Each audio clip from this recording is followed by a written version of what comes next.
Irmãos, de certa forma, o capítulo 4 e 5 é uma passagem só, mas nós vamos dividir ela em dois sermões para que nós possamos contemplar toda a abundância e o sentido do texto aqui. E o capítulo 4 vai focar na adoração de Deus como Criador. Nós organizamos um culto em redor disso, nós cantamos ao que criou o céu, a terra e o mar, ao Senhor que é soberano, nossos dois louvores. E o capítulo 5 vai focar mais na salvação que nós temos em Cristo Jesus. Então Deus como Criador e Redentor é o foco aqui do capítulo 4 e 5. Vai fundamentar tudo o que vai vir depois, do capítulo 6 ao 22. Irmãos, só a título de introdução, antes de nós fazermos a leitura, o capítulo 4 e 5 ele é desenhado por João, com base ele todo no capítulo 7 de Daniel, onde Daniel tem a visão de Deus em seu trono e do Filho do Homem recebendo glória e louvor, que é o próprio Jesus, destruindo as forças do mal, a besta, aqueles animais quiméricos. Mas o capítulo 4, além de Daniel 7, João junta também outros dois textos, Ezequiel capítulo 1, que é o chamado do profeta Ezequiel, onde ele vê Deus em seu trono, cercado ali de arco-íris, de pedras preciosas, em toda a sua glória. E também Isaías 6, que é também o chamado de Isaías, onde ele vê os céus abertos, Deus no trono e ele sendo adorado por serafins. Isso é o que fundamenta aqui o capítulo 4 de Apocalipse. Passamos a leitura então de todo o capítulo 4 de Apocalipse. Depois eu vou dizer: essa é a palavra do Senhor. Todos que creem respondam com amém. Nós vamos orar mais uma vez. Apocalipse 4, verso 1 em diante, diz assim: depois dessas coisas, vi uma porta aberta no céu, e a primeira voz que eu ouvira, a voz como de trombeta, falando comigo, disse: sobe aqui, e eu te mostrarei as coisas que devem acontecer depois destas. Fui imediatamente arrebatado em espírito e vi um trono no céu, com alguém assentado sobre ele. Aquele que estava sentado tinha a aparência semelhante a uma pedra de jaspe e a sárdio. Ao redor do trono havia um arco-íris, semelhante a uma esmeralda. E ao redor do trono havia também 24 tronos, e vi assentados sobre eles 24 anciãos, vestidos de branco e com coroas de ouro sobre a cabeça. Do trono saíam relâmpagos, vozes e trovões. E diante do trono estavam acesas 7 lâmpadas de fogo, que são os 7 Espíritos de Deus. Diante do trono também havia algo parecido com um mar de vidro, claro como cristal. No meio e ao redor do trono haviam 4 seres viventes, cheios de olhos na frente e atrás. O primeiro ser era semelhante a um leão, o segundo semelhante a um touro, o terceiro tinha um rosto de homem, e o quarto era semelhante a uma águia voando. Cada um desses seres viventes tinham 6 asas, que estavam cheias de olhos em volta e por baixo. De dia e de noite eles diziam sem cessar: Santo, Santo, Santo é o Senhor Deus, o Todo-Poderoso, aquele que era, que é e que há de vir. E sempre que os seres viventes davam glória e honra e ações de graça aos que estavam sentados no trono, ao que vive pelos séculos dos séculos, os 24 anciãos prostravam-se diante do que estava sentado no trono, adoravam o que vive pelos séculos dos séculos e lançavam suas coroas diante do trono, dizendo: Nosso Senhor e nosso Deus, Tu és digno de receber glória, honra e o poder, porque Tu criaste todas as coisas, e por Tua vontade elas existiram e foram criadas. Essa é a palavra do Senhor. Amém. Vamos orar, irmãos. Senhor, revele um vislumbre maior, uma porção a mais do que o Senhor é para nós. Que não seja uma revelação meramente teórica, conteudista em nossos pensamentos, mas que seja uma revelação que nos envolva por completo, que nos arrebate, que tome-nos todo o nosso ser, pensamento, afeições, vontade, planos, todo o nosso corpo seja contemplado pela Sua glória, ó Deus. Nós venhamos a ver com os olhos da fé ao olharmos o relato de sua testemunha fiel e ocular, que é o apóstolo João, nós venhamos a ter essa visão espiritual do Senhor assentado num trono acima de tudo e de todos. E que essa visão quebre os nossos ídolos, destrua as correntes dos nossos pecados e nos dê um conhecimento salvador e pessoal do nosso Senhor Jesus, e que esse conhecimento seja libertador para cada um de nós. É o que nós te pedimos para a sua glória, pelo seu Espírito, através de Jesus Cristo nosso Senhor. Amém. Irmãos, o tema do capítulo 4 e 5 é a palavra trono, é Deus assentado em seu trono. É uma repetição tão grande aqui da palavra trono, que ela é até quase maior do que o restante do livro do Apocalipse, que foca nessa questão e nessa passagem sobre o que é o trono de Deus. E quando nós perguntamos o que é um trono no mundo antigo, o que significa o trono, me vem à mente uma série de uma produção muito boa, mas que a gente precisa assistir com uma mão tampando o olho e o controle para passar, que é a série Game of Thrones, que traduzindo é o jogo dos tronos, né? Essa série Game of Thrones, ela foi considerada a melhor série do nosso século, a que ganhou mais Emmys, mais prêmios, bateu o recorde mundial de pessoas assistindo ao mesmo tempo ao redor do mundo, e ela é uma adaptação do George R.R. Martin do livro Canções de Fogo e Gelo, onde ele vai trazendo ali uma fantasia ambientada ali numa ambientação medieval. E a série e os livros todos, eles giram em torno de um trono de ferro, uma terra fictícia, fantasiosa de Westeros, e tudo gira em torno desse trono de ferro, e quem vai se assentar nesse trono de ferro cheio de espadas? O sujeito que se assenta lá, ele domina ali os 7 reinos ali de Westeros, ele é o poder absoluto. E o grande problema é que todo mundo que se assenta naquele trono, quer seja a pessoa que você mais se afeiçoa ali da série, se essa pessoa é muito boazinha, é uma pessoa muito decente, ela vai governar com justiça esses reinos, todo mundo que se assenta e a busca por se assentar no trono corrompe a pessoa, enlouquece a pessoa. Por quê? Porque nós sabemos, ainda que não hajam tronos no contexto brasileiro, nós sabemos que trono é um símbolo, né? Aquela cadeira num palácio, aquela cadeira ornamentada, é um símbolo, é um lugar, é um espaço de poder absoluto. Quem se assenta no trono no mundo antigo, que é o rei, é aquele que quando ele se assenta para reinar. E tudo que o rei fala sentado no trono é um decreto. Ou seja, se o rei fala, você vai morrer, você vai morrer. Se o rei fala, você vai viver, você vai viver. Se o rei fala, tudo que você pertence, suas casas, seu trabalho, sua esposa, seu marido pertencem a mim, não há nada que não cumpra esse decreto real. No contexto de João, César, né, o imperador romano, que tinha esse título de César, que era Domiciano, no caso aqui no final do século I, ele que se assentava no trono de Roma para julgar, e não tinha uma alma pagã, em exceção da igreja, que se opunha ao decreto de César na figura aí do Domiciano. Não existe nada em que o imperador fale e não aconteça imediatamente. E o apóstolo João, ele tem uma visão aqui de um trono infinitamente maior do que o trono de César, que é o trono do próprio Deus. Irmãos, a passagem diante de nós, ela se divide em 3 porções que a gente vai ver nessa manhã. Capítulo 4, verso 1 ao 3, João vai focar naquele que está assentado no trono. Verso 4 ao 7, o que está acontecendo ao redor do trono. E o verso 8 até o final do verso 11, como esse trono centraliza-se no meio de tudo e recebe a adoração. Quando eu falo trono, é claro que eu estou falando de uma forma simbólica da demonstração e do direito absoluto de Deus ser soberano sobre todas as coisas. O fato de Deus ter criado todas as coisas e acima disso, no versículo capítulo 5, ter redimido o seu povo, mostra para João então esse trono, e Deus está no trono, e portanto ele tem o direito, o poder de governar tudo que existe. Tudo aqui em Apocalipse 4 e 5 gira em torno do centro, que é o Deus triuno em seu trono.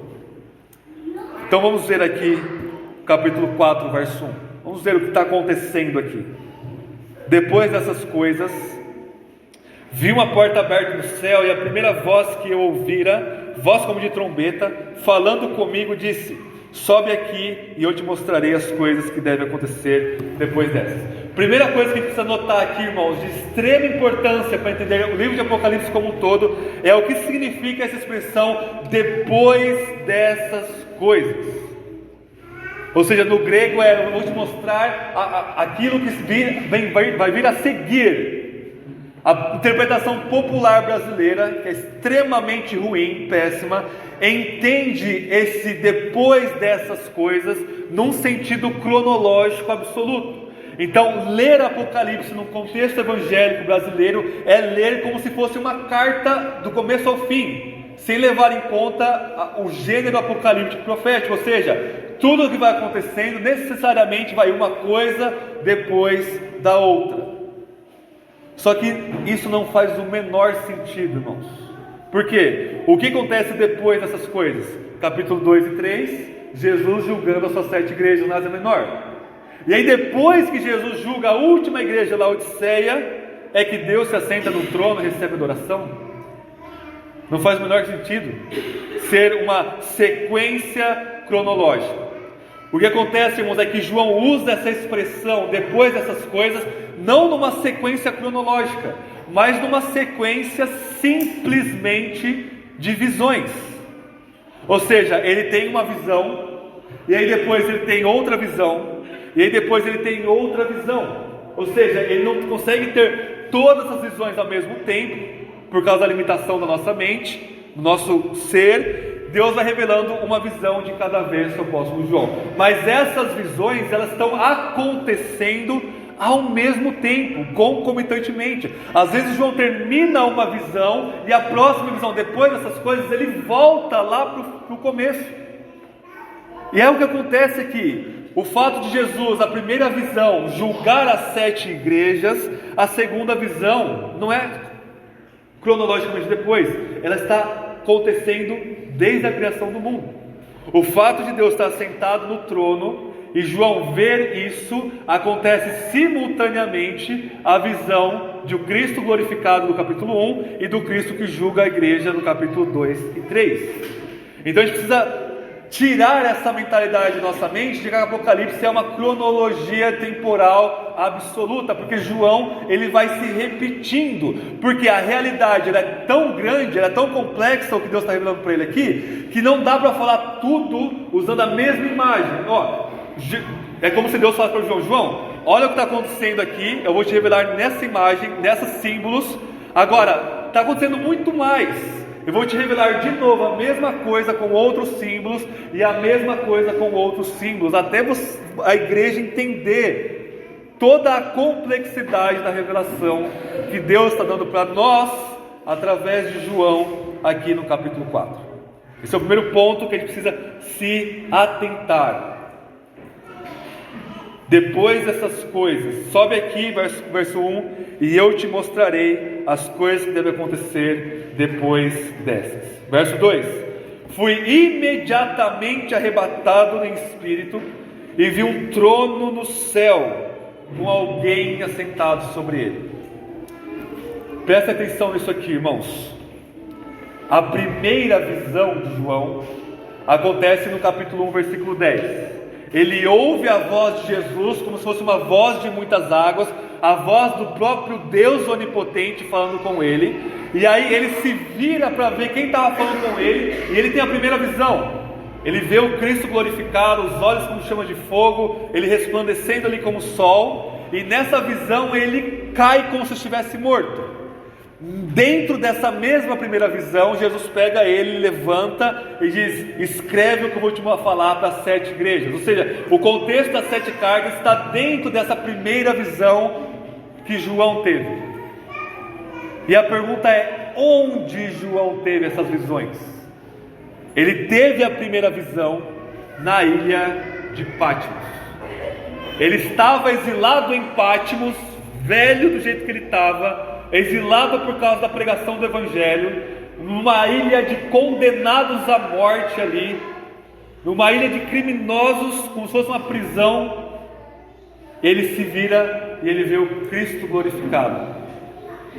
Só que essa segunda visão, irmãos, que vai acontecer ao mesmo tempo, ele é arrebatado para o céu e ele vê o que está acontecendo no céu. É por isso que não é uma ordem cronológica, é uma ordem apenas de visão, porque vai mudando a perspectiva na qual Deus está revelando a mesma coisa para João. É uma continuidade da revelação, só que de diferentes perspectivas. E isso é muito importante, porque da perspectiva de Patmos, da perspectiva terrena, a maioria das igrejas estão corrompidas, 5 das 7. Da perspectiva de Patmos, da perspectiva do exílio deste mundo, 5 das 7 igrejas precisam se arrepender imediatamente. Da perspectiva de Patmos, a igreja não está tão boa assim. Umas se corromperam internamente, outras não estavam pregando o evangelho, outras já estavam praticamente mortas, e outras Jesus fala: vou vomitar você da minha boca. Mas isso é apenas metade da verdade. É apenas olhar para a perspectiva terrena, o que nós devemos fazer. Mas Jesus fala, o mesmo Jesus do capítulo versículo 10 fala: João, agora eu vou te mostrar o que realmente está acontecendo de uma perspectiva do céu. E Jesus arrebata o espírito de João até o céu, e lá João vai ver o que está acontecendo no mundo e nas igrejas a partir da perspectiva do trono de um Deus soberano. E isso já traz uma implicação prática gigantesca para nós. Nós sempre temos duas perspectivas. O que eu sempre ensino na catequese, os irmãos da catequese estão com isso fresco na mente. A perspectiva da criação, a perspectiva da criatura é onde nós somos responsáveis. Ou seja, quando você olha o mesmo evento, a mesma pessoa, o mesmo acontecimento, da perspectiva humana, e você deve fazer isso, você deve levar em conta a sua e a nossa responsabilidade. Quando Jesus se vira para as igrejas e fala: vocês são responsáveis, arrependam-se, voltem ao primeiro amor, julguem Jezabel, julguem Balaão no vosso meio, perseverem até o fim, mantenham-se na doutrina, mantenham-se na pureza. Jesus, nessa perspectiva humana válida, chama-nos a responsabilidade. Só que existe uma outra dimensão na realidade, que é a dimensão divina, a dimensão de Deus. E quando nós olhamos qualquer evento da história da nossa vida sob a luz da eternidade, da dimensão divina, tudo o que tem é um trono. A única coisa que tem é um Deus soberano sobre todas as coisas. E essas duas verdades, elas correm juntas, porque elas só correm em dimensões diferentes. Na dimensão do Criador, soberania. Na dimensão da criatura, responsabilidade diante do nosso Deus. Sobe aqui, João, e eu vou te mostrar a realidade agora no seu sentido último. A realidade agora no seu fundamento primordial. A realidade como ela realmente é da perspectiva divina. E o que João, onde João foi? Ele foi arrebatado, verso 2, para o céu. O que é o céu, irmãos? O céu na Bíblia tem dois referentes.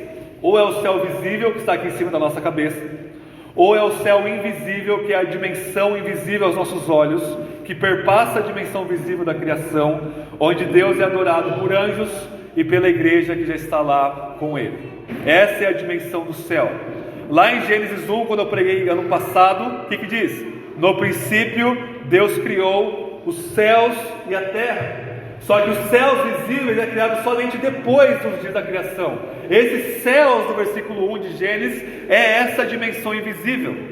Ou seja, quando Deus diz, no princípio Deus criou os céus, esses céus é essa dimensão invisível. Os anjos foram criados ali no versículo 1, e Deus cria a dimensão visível.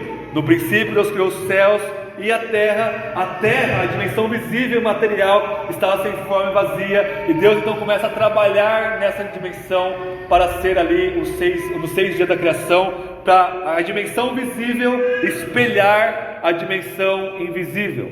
E o que é essa dimensão invisível? Esse céu, o céu dos céus, onde Deus habita com os seres dessa dimensão, os anjos e a igreja. São duas coisas na Bíblia. Primeiro, é um palácio, porque no meio dessa dimensão invisível, o Deus triuno está lá como um trono, sentado num trono, e tudo que sai desse trono é irrevogável. Quando você tem lá no versículo 3 de Gênesis 1, haja luz, haja isso, haja aquilo, irmãos, são decretos daquele rei que está no trono, e as coisas acontecem.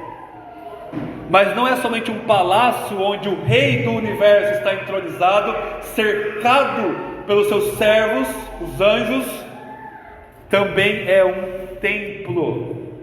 A Bíblia fala que o templo celestial é onde Deus, Pai, Filho e Espírito é adorado por anjos. O fato dos anjos estarem no céu cantando Santo, Santo, Santo ao Senhor Deus, e ministrando e servindo e louvando ao Senhor, coloca essa dimensão como se fosse esse grande, imenso, invisível e perfeito templo onde Yahvé, Pai, Filho e Espírito são adorados. É para esse lugar, é para essa dimensão que João foi arrebatado. Ou seja, ele foi tomado para ver essa glória de Deus nessa dimensão invisível. Continuando, verso 2. Vamos ler novamente. Fui imediatamente arrebatado em espírito e vi um trono no céu com alguém assentado sobre ele. Quando João usa o pronome indefinido alguém, é claro que ele sabia que é Deus, nós sabemos que é Deus, mas a forma que ele vai construindo a narrativa, ele faz para criar em nós uma expectativa. Não, mas como assim é alguém que está sentado no trono? Quem que é? João, calma que eu estou vendo as coisas ainda. Eu fui arrebatado, estou aqui nessa dimensão, tá um monte de coisa acontecendo, tem anjo para todo lado aqui, mas tem alguém lá no meio desse lugar aqui, num trono. Quando João usa esse dispositivo para criar em nós uma expectativa, alguém, ele vai preparando o nosso coração progressivamente para ir revelando aos poucos quem Deus é. Por quê? Porque nós temos a tendência pecaminosa, nós enquanto criaturas caídas, de colocar no trono uma imagem daquilo que a gente acha que é. Então a gente não pode ir muito rápido para falar quem está no trono. Ah, eu acho que é um Papai Noel cósmico. Ah, eu acho que é um unicórnio colorido. Eu acho que é um Deus tão bonzinho que não julga. João fala, calma, espera. Tem alguém lá. Tem alguém, mas eu vou começar a descrever paulatinamente quem ele é. Porque ele não é minha imposição. Eu preciso ter tempo de me acostumar com essa claridade. E eu vou falar para vocês como é esse que está assentado no trono. E ele está assentado. Ele não está de pé, ele não está correndo para um lado para o outro preocupado, ele está sentado. Isso significa que esse alguém que está no trono está absolutamente despreocupado, para usar uma linguagem humana. Ele está sentado, ele está descansando, ele não está movendo nada de si mesmo, ele está apenas sentado. E a coisa toda na criação, a adoração celestial, o mundo acabando em pecado aqui, demônios para todo lado, esse alguém está sentado. Ele não está ofegante, ele não está piscando, ele não está com a mão na cabeça, suando, pensando o que eu vou fazer agora. Ele está plenamente sentado. Por quê? Porque é Ele que está no trono, é Ele que está governando todas as coisas. Verso 3. Aquele que estava sentado tinha a aparência semelhante a uma pedra de jaspe e sárdio. Essas pedras aqui vêm de Ezequiel 1, e João vai falar para nós simbolicamente que aquele que estava sentado no trono, ele parece essas pedras, porque essas pedras vão mostrar uma preciosidade absoluta, uma beleza arrebatadora e uma riqueza infinita desse ser que está assentado no trono. Ou seja, as pedras preciosas que vão aparecer depois do Apocalipse, por exemplo, lá na cidade, na Nova Jerusalém, elas são um símbolo da glória de Deus. Elas são um reflexo, uma forma de nós conseguirmos ver a beleza. E aí glória é sinônimo de beleza, que é sinônimo de manifestação daquele que está no trono. Ao mesmo tempo, irmãos, continuando, ao redor do trono havia um arco-íris semelhante a uma esmeralda. O arco-íris ele aparece em Gênesis 6 ao 9, no dilúvio, especialmente no capítulo 8 e 9.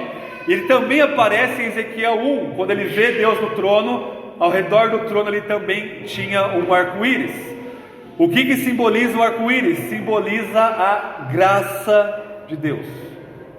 Quando Deus fala, vou colocar o meu arco no céu, o que ele está dizendo? Não é? Essa é a minha aliança de que eu não vou destruir mais vocês por meio da água. Ou seja, o arco-íris simboliza, ou seja, no meio de toda essa visão, Deus no trono, ele não é um tirano, ele não é um Targaryen, ele é gracioso. Tem um arco-íris lá, está absolutamente gracioso.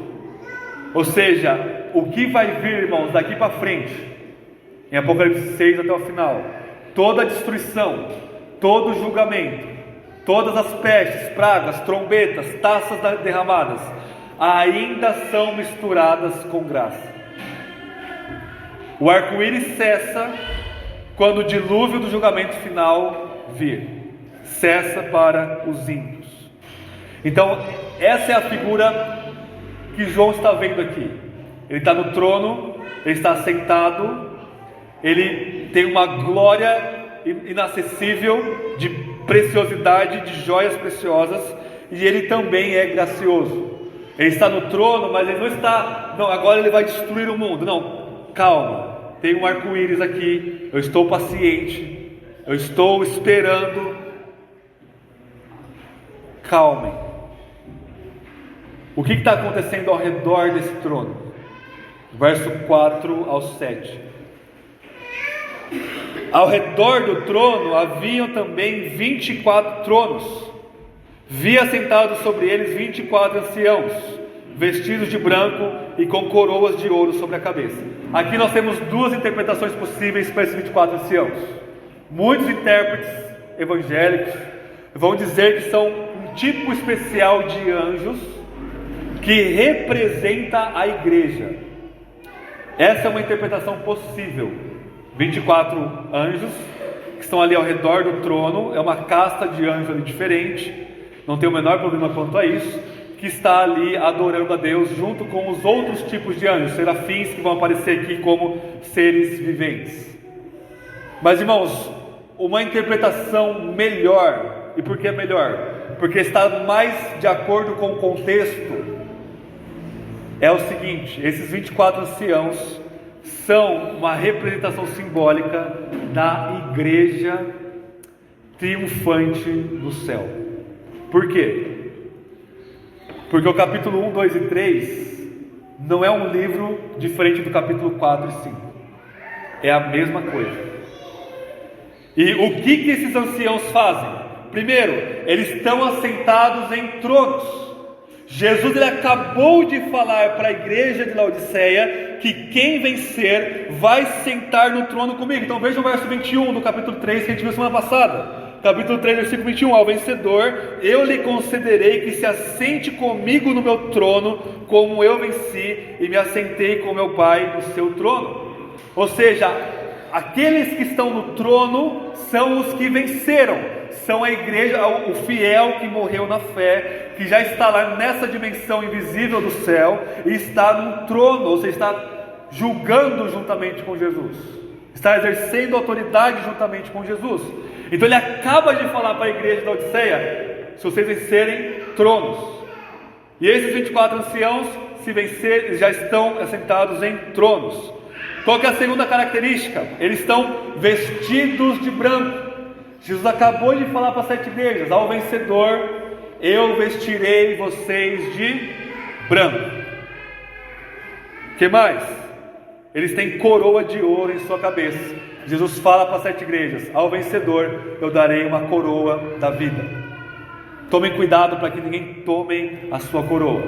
Então a imagem aqui é da igreja, primeiro, como rei e rainha da criação, como aquela que está no trono juntamente com Cristo, tem uma coroa e está reinando juntamente com Cristo, dessa perspectiva celestial. Então, da perspectiva de Patmos, as igrejas estão minguando. Da perspectiva do trono, a igreja está assentada, reinando. Mas esse céu não é somente um palácio onde se tem tronos, é também um templo. A imagem, o número 24, irmãos, é usado em 1 Crônicas, capítulo 22, 23 e 24, quando Davi está organizando o tabernáculo, preparando seu filho Salomão, que depois ele ia construir o templo, e ao organizar os levitas, ele organiza em turnos de 24 levitas, para adorarem a Deus no seu tabernáculo / templo, o tempo todo. E o tabernáculo que Deus deu para Moisés, o templo de Salomão, é uma figura construída com base nesse tabernáculo celestial, que é esse céu aqui. Ou seja, uma coisa vai espelhar a outra. Se no tabernáculo Deus revelou para Davi que é 24 levitas, nós temos aqui a igreja em sua função sacerdotal, 24, como também o número da totalidade da igreja, 12 patriarcas do Antigo Testamento, 12 apóstolos do Novo, dá 24, a igreja do Antigo e Novo Testamento está adorando a Deus, está no trono, correinando com o Cristo ressurreto, mas também está servindo como sacerdote. É o que ele vai falar no capítulo 5. Jesus comprou para Deus com seu sangue povo de toda tribo, língua e nação, e nos fez o que? Reis e sacerdotes para o nosso Deus, e nós servimos a Ele 24 horas por dia. Ou seja, Jesus mostrou a realidade da igreja da perspectiva humana, da perspectiva da igreja militante, da igreja que está lutando aqui. Mas como que é essa igreja lá? Essa igreja lá está muito bem, obrigado, está assentada em seus tronos, reinando com Cristo e servindo no templo celestial, adorando a Deus. Essa é a perspectiva que a gente tem que ter também da igreja. Então a primeira coisa, irmãos, que prestem bem atenção, na primeira visão, ele ouve a voz de Cristo, a primeira coisa que ele vê é os 7 candelabros, que é a igreja, porque a igreja está unida a Jesus. Na perspectiva celestial, a primeira coisa que João vê depois do trono do Deus triuno é a igreja. A igreja é aquilo que está mais perto de Deus. Depois vem os serafins, querubins, anjos e a criação como um todo. Mas aquilo que está mais chegado ao trono do Deus absoluto são os 24 anciãos, que em grego é os 24 presbíteros, a representação simbólica da igreja como um todo. Você e eu estaremos mais perto de Deus do que qualquer coisa na criação. Não somente isso, verso 5, estava acontecendo algumas coisas aqui nesse trono. Do trono saíam relâmpagos, vozes e trovões. Isso é uma alusão à revelação do Monte Sinai, lá em Êxodo 19, onde o monte fumegava. E em Apocalipse, quando essa teofania, essa revelação em trovão e fogo e vozes e trovões acontece, é um símbolo do julgamento de Deus.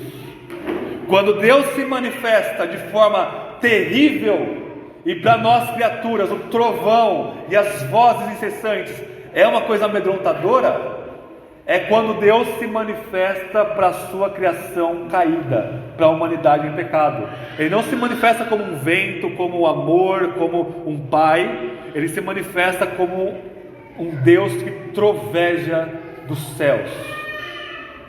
Mas ao mesmo tempo que essa manifestação de juízo estava acontecendo, o que mais João viu? Diante do trono, verso 5, estavam acesas 7 lâmpadas de fogo, que são os 7 Espíritos de Deus. E aí no capítulo 5, isso significa o Espírito em plenitude enviado para salvar a igreja. Então é uma mistura aqui de duas coisas opostas: julgamento trovões, relâmpagos, vozes, salvação, o Espírito séptuplo em sua plenitude diante de Deus. Então, diante do trono está acontecendo essas duas coisas. O Espírito está ali e ele está sendo enviado para salvar a igreja. Salvação está fluindo desse trono, e ao mesmo tempo que há pecado, e você diante da visão de Deus na criação, e ele está ali trovejando em sua ira, em julgamento contra o pecado. E é exatamente isso o restante de Apocalipse.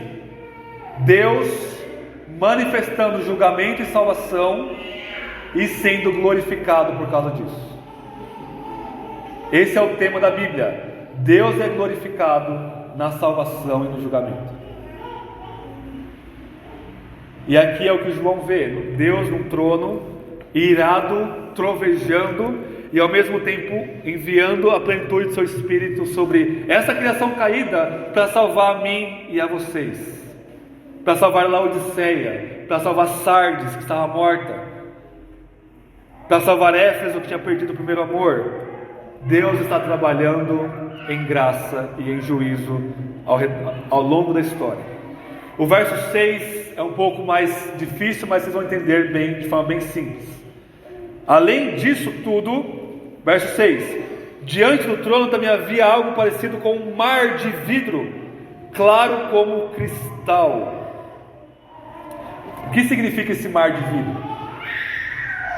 Esse mar de vidro ele aparece de novo em Apocalipse. Abram comigo rapidamente, marquem o capítulo 4, virem as páginas até chegarem no capítulo 15. Vocês vão entender o que é esse mar de vidro.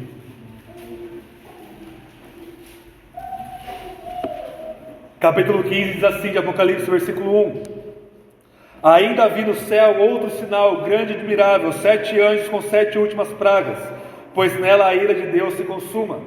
Vi algo como, olha aqui a nossa característica aqui, algo como um mar de vidro misturado com fogo, e os que haviam vencido a besta e sua imagem e o número do seu nome estavam em pé junto ao mar de vidro com harpas de Deus. Eles cantavam o cântico de Moisés. Vamos parar até aqui. Irmãos, voltem lá para o capítulo 4. Apocalipse 15 é baseado em Êxodo 15. O que você tem em Êxodo 15? Israel passa pelo mar, e em pé, do outro lado do mar, eles cantam uma canção, o cântico de Moisés, que está lá em Êxodo capítulo 15, é trabalhado aqui em Apocalipse 15. Ou seja, no final, quando Jesus voltar e nós vencermos completamente, nós vamos ter esse novo êxodo cósmico. Não é os egípcios agora correndo atrás de nós, é o próprio diabo, os seus demônios e os ímpios, mas no final Cristo vence e nós estamos de pé na praia da nova criação, louvando o Senhor com o cântico de Moisés. O que é o mar de vidro? No Antigo Testamento aparece essa imagem, é a imagem de Israel atravessando o Mar Vermelho. O mar está parado como duas paredes aqui, e a imagem de quem via é como se o mar tivesse se cristalizado, tivesse se concretizado, não se movia as paredes do mar, elas não viam engolir Israel, elas permaneciam intactas, imóveis. E Israel passando nesse caminho, passando pela salvação, e Deus mantendo o mar cristalizado, o mar parado. O que é o mar vermelho? O que é o mar? É um símbolo da maldade. Por quê? Porque ao voltar para Gênesis 1:2, Gênesis 1:2, a criação caótica, havia trevas sobre a face do abismo e o Espírito pairava sobre as águas. Essas águas caóticas, essa criação aquosa e caótica, Deus trabalha na ordem da criação.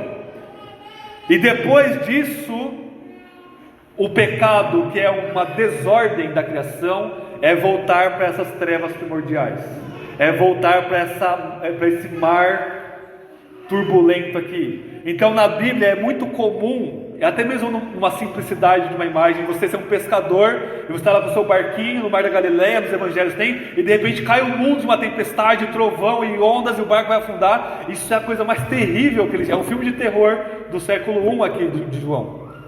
E o mar então é esse símbolo da maldade.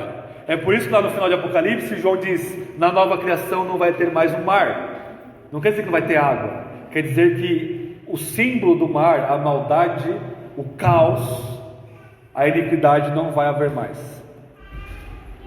O que nós temos aqui em capítulo 4, irmãos, verso 6: diante de Deus, diante do trono, o mar está parado, o caos está sob controle, a maldade e tudo que existe de contra Deus neste mundo caído, diante do trono, é cristalino.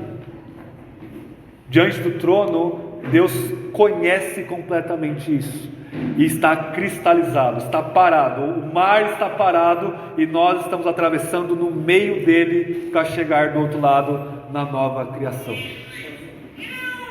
Ou seja, toda essa turbulência do capítulo 2 e 3, apostasia dentro da igreja, heresia, comprometimento, imoralidade, se comprometer a sua fé com o Império Romano para você ficar rico, toda essa bagunça da igreja e do mundo, da perspectiva do trono, está tudo calmo, está tudo sob controle, está tudo cristalizado.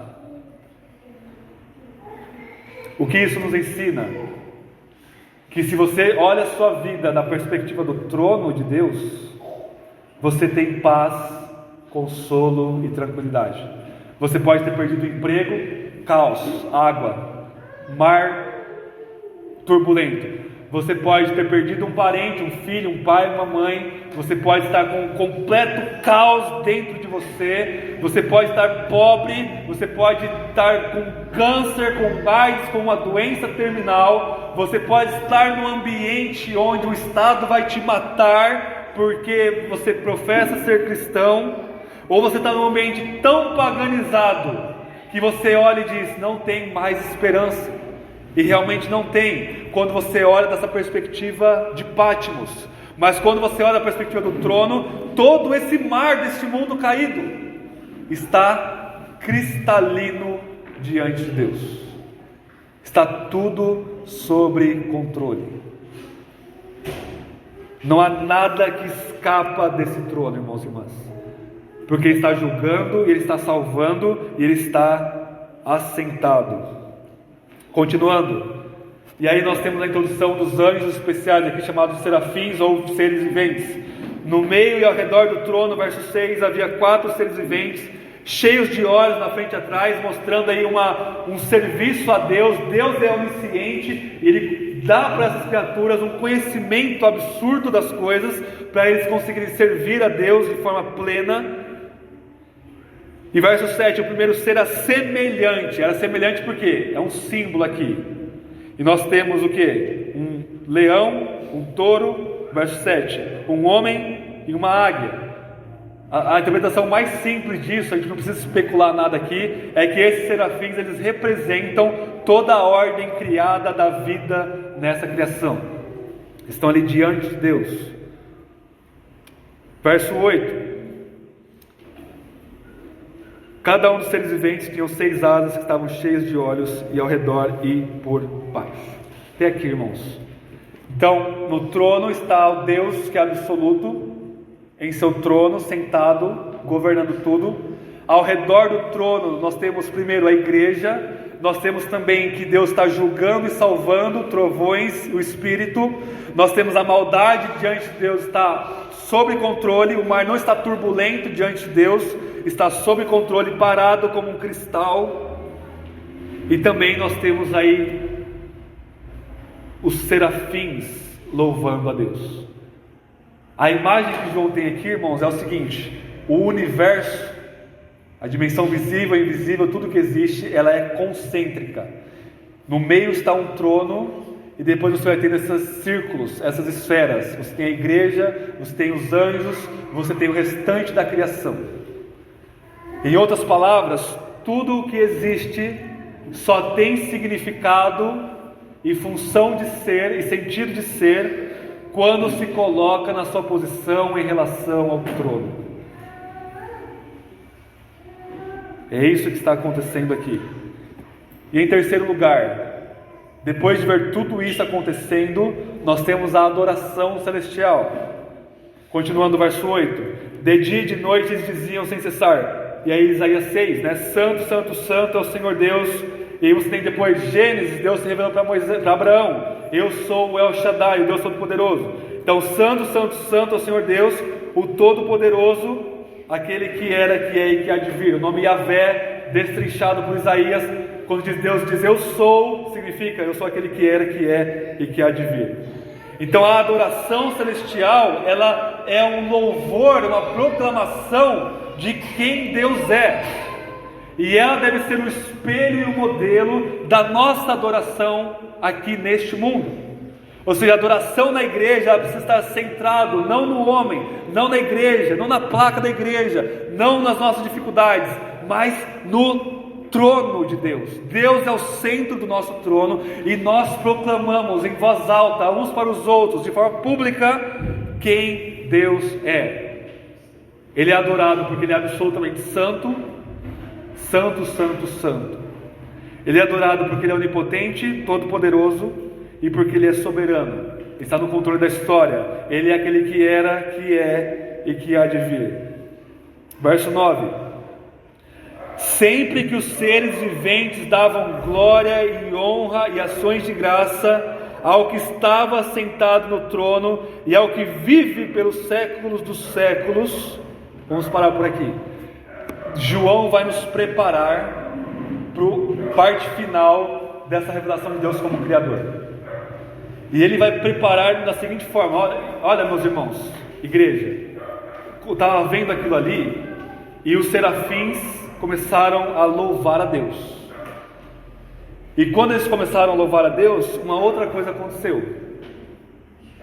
E para a gente entender a força do verso 10, a gente precisa voltar para a Bíblia toda em um segundo, em um minuto. Quando Deus cria todas as coisas lá em Gênesis, aqui eu só estou repetindo o que a gente já viu nas pregações de Gênesis. Ele diz: bom, bom, bom, bom, muito bom. Bom na mentalidade hebraica é aquilo que funciona. Ou seja, isso está funcionando de acordo com a minha palavra, isso funciona muito bem.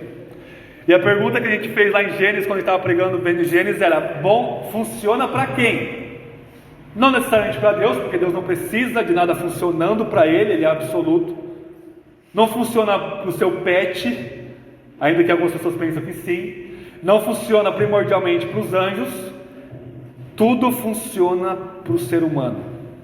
Ele cria o sol e a lua para quê? Diz Gênesis: para regular as estações do dia e noite. Para quê? Para que no sétimo dia você descanse, você tem um período de descanso, você tem um período da colheita. Ele cria o mar, os animais, para quê? Você domina sobre os animais aí. E aí Deus vai preparando o mundo para a coroa da criação, que é Adão e Eva, os únicos seres a quem Deus diz: é minha imagem e semelhança, é meu filho e minha filha. E a função de Adão e Eva é ser rei e rainha, dominar, e ser sacerdote, sacerdotisa, servir Deus no Éden para todo sempre. Tudo o mais na criação foi feita para o homem glorificar a Deus. Quando Deus cria os céus invisíveis, no versículo 1 de Gênesis, os anjos, o que Hebreus diz? Que os anjos servem a nós. Os querubins, os serafins, qualquer anjo que seja, tronos, principados, potestades, a linguagem que a Bíblia usa de anjo, seja ele o mais alto que for, seja o arcanjo Miguel que for, eles são nossos servos. A gente viu na escola bíblica hoje, né, que provavelmente aquilo que o detém o anticristo, no contexto de Daniel 11, é o arcanjo Miguel. O arcanjo Miguel está lutando em favor da igreja. O exército do céu está lutando em favor da igreja. Por quê? A humanidade é o ápice da criação de Deus.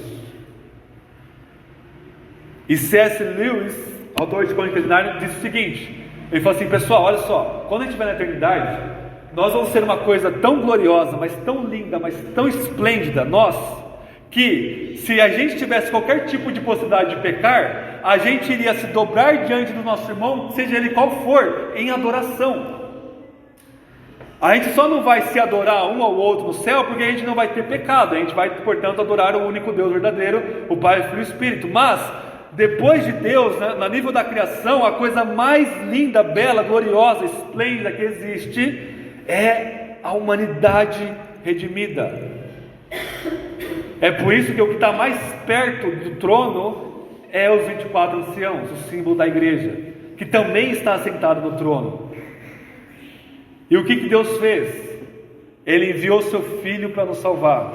Jesus morreu por nós, Jesus ressuscitou por nós, Jesus governa a direita de Deus no universo para o nosso bem.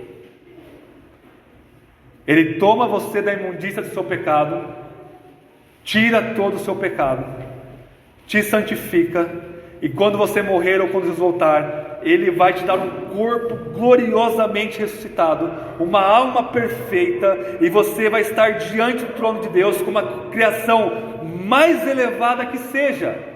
Você vai ter uma coroa de galardão na sua cabeça, você vai ter vestes brancas, você estará acima de tudo na criação, para louvar o que está no trono.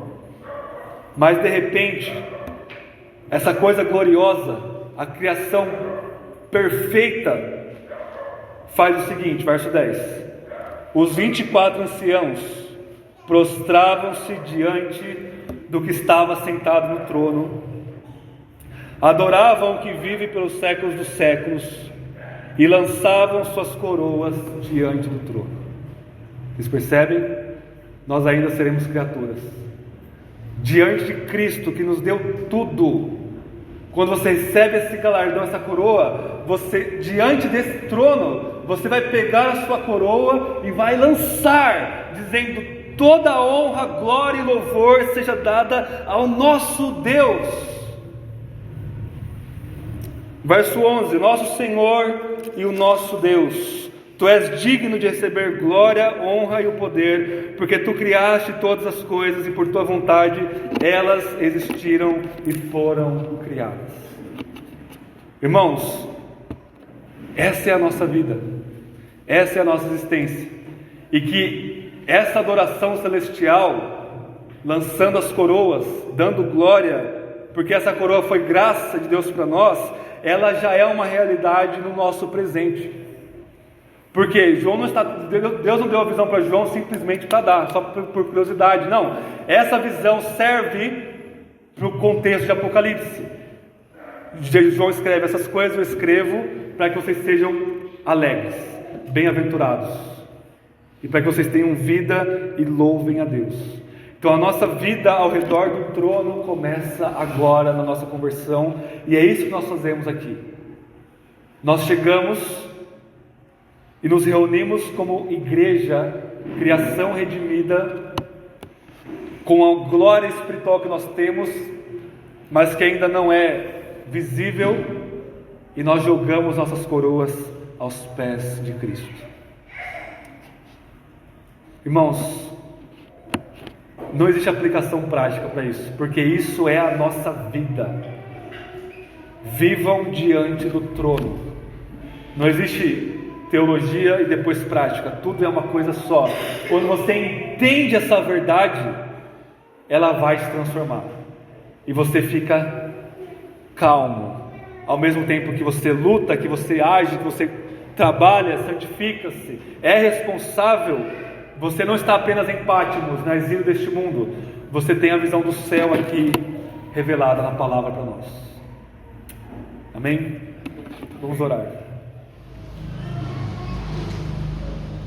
Senhor Jesus, nós confessamos e vamos cantar logo mais que não há nada que não pertença ao Senhor, e em tudo existe graça. Ao redor do trono nós temos esse símbolo da aliança noaica do arco-íris, graça sobre graça. Nossos sofrimentos, doenças, perdas, lutas, tribulações, angústias, miséria, fome, nudez, perigo ou espada, dentro de todas essas coisas, passando por todas as coisas, nós somos mais que vencedores por meio daquele que nos amou. E não há serafim no céu, nem diabo no inferno, nem altura, profundidade, passado, presente, futuro, nada nessa criação pode nos separar desse amor que nós encontramos, ó Pai, em Cristo Jesus. Acalma o nosso coração, sabendo que diante da sua visão, o mar de caos está parado. O Senhor é soberano absoluto, e qualquer invencionice humana que diga o contrário é apenas para causar destruição e sofrimento e desespero. Mas João viu o Senhor no trono, e por escrever isso debaixo do seu Espírito, nós também vimos e vemos toda vez que lemos com os olhos da fé, e o Espírito cético que habita em nós e em toda a igreja do céu e da terra testifica com o nosso coração que somos filhos de Deus. Senhor, nós ainda somos como as 7 igrejas, fracos, tentados, que precisa ser puxado a orelha diariamente pela sua palavra. Mas um dia seremos esses anciãos no trono, e não vemos a hora de recebermos a coroa imarcessível de glória, para que possamos lançá-la aos seus pés. Receba a glória de nossa vida, quer seja no julgamento ou na salvação, em nome de Jesus.